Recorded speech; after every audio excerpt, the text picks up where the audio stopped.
Hey y'all, I'm in my childhood bedroom today, so childhood. Carolyn's gonna attempt to vlog every day. April's really crazy. Why isn't this in May? She's short, she's southern, she's got a little sass, and if you don't like me, you can kiss my.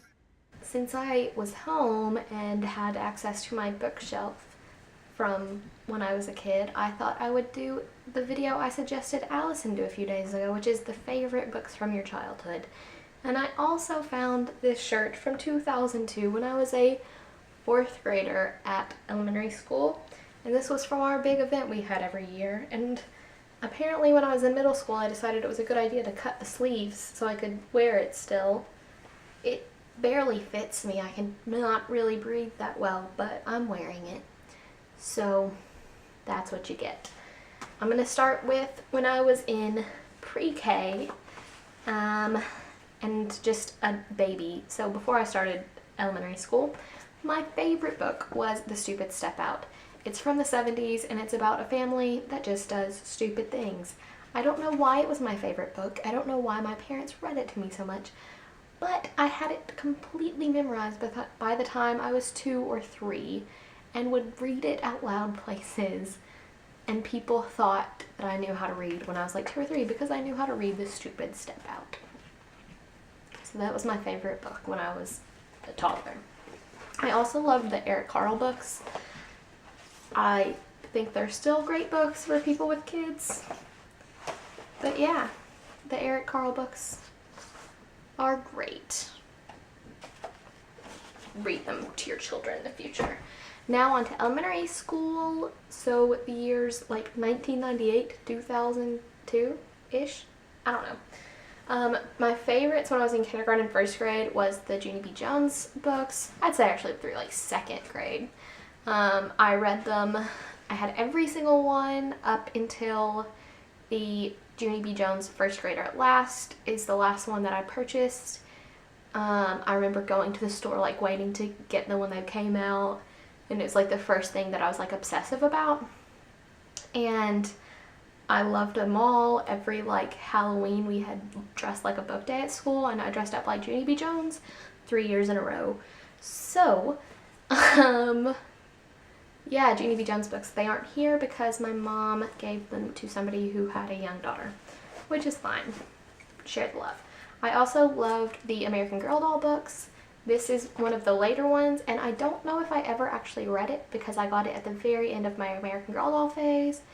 And yeah, but I don't know where the other ones are, so American Girl doll books. Next, I loved A Little Princess. I don't think I ever read this on my own, but we would read it out loud as a family. Next, Charlotte's Web. I found a copy of this in my grandma's house when I was in like second grade, and I had already seen the movie and loved the movie and everything, but fell in love with the book as well. And then I later went on to play Templeton in a middle school play. So Charlotte's Web. Next is The Lion, the Witch, and the Wardrobe and the Narnia series by C.S. Lewis. I probably started reading this series when I was in 3rd or 4th grade and absolutely loved it. This is definitely my favorite though. Just has a lot of sentimental value. And finally, for elementary school, The Little House in the Big Woods series by Laura Ingalls Wilder. I loved this series all through elementary school. I probably started in 2nd or 3rd grade reading these and just loved them. I read all of the ones that I knew of, I think. Yeah, I own most of them, checked some of them out from the library, but love those books. Now we're going to go on to middle school. In 5th grade, I read The Giver. Fell in love with it, have read it many times. Obviously, my copy is very well read and well loved. It's falling apart. And I'm very nervous for the movie because I'm scared that they're going to ruin it. Also, in 5th or 6th grade, I read Running Out of Time, which I don't have a copy of, that Emily mentioned in her video. And I just thought it was so bizarre and weird, and it was great. In like 7th or 8th grade, I read Me and Emma, and it's a very bizarre book and kind of disturbing. I've only read it one time, but I still remember it vividly. And I just loved this. Loved it. Next was 13 Little Blue Envelopes. This book kind of inspired my love of traveling. Does that make sense? Yeah.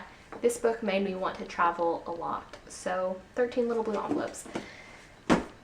I also fell in love with the Nanny Diaries. I lost my original copy, but it's mine because when the movie came out, I also fell in love with the movie because how could you not fall in love with his little face? And I wanted to name my son Grayer for the longest time because of the Nanny Diaries. And yeah, the Nanny Diaries. Okay, finally in about 8th grade, I fell in love with the Harry Potter series. I had read a few of them before that and gone to see all the movies and everything, and my sister was obsessed with it. But I kind of just let it be her thing.